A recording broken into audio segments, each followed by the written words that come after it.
प्रधानमंत्री जी अभी 5 देशों के दौरे पे गए थे, जिसमें से नीदरलैंड भी एक था। और नीदरलैंड जाने से क्या फायदा हुआ, वहां इतनी ऐतिहासिक डील हम लोग करके आए हैं कि आप सुनेंगे तो होश उड़ जाएंगे। थोड़ा सा राजनीति को साइड रख के इस वीडियो को देखना।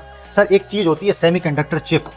सेमीकंडक्टर चिप, ये वो चिप है सर जिसके बिना आपका मोबाइल अधूरा है, टीवी अधूरी है, एआई, रोबोट, सैटेलाइट, ये सब कुछ अधूरा है।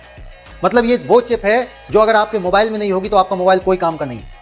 आर्टिफिशियल इंटेलिजेंस कोई काम की नहीं है। धरती के ऊपर जो सैटेलाइट है, 5G, 4G, 6G नेटवर्क जो है, कुछ भी काम का नहीं है सेमीकंडक्टर चिप के बिना। तो आप समझो कि जो ये सेमीकंडक्टर चिप, जो ये देश ये चिप बना पाएगा, वही आने वाले समय पर राज करेगा। तो सर नीदरलैंड वो देश है जिसमें एक कंपनी है, ASML नाम की कंपनी है। ध्यान से सुनना, ASML। पूरी धरती में सर, उस देश में नहीं, पूरी धरती में ये ऐसी कंपनी है जिसके पास, केवल जिसके पास ये सेमीकंडक्टर चिप बनाने की मशीन है। वो मशीन किसी भी देश के पास नहीं है सर, नीदरलैंड के अलावा। अब आप सोचो, भारत ने, जो भारत की एक कंपनी है टाटा ने ASML के साथ कोलैबोरेट किया है, बाकायदा डील हुई है। और अब गुजरात में जो चिप प्लांट है, वहां नीदरलैंड की ASML कंपनी सेमीकंडक्टर चिप बनाने वाली मशीन को भेजेगी।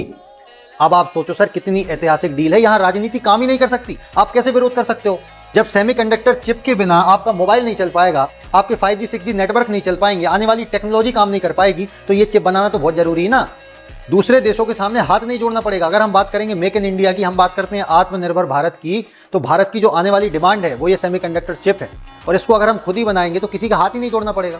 मैन्युफैक्चरिंग यूनिट भी खोलेगी, सब कुछ होगा, थोड़ा सा समय लगेगा, लेकिन उस समय में अगर राजनीति ना की जाए और देश के भले के बारे में सोचा जाए तो ये डील बहुत हद तक भारत के लिए सफल साबित होगी।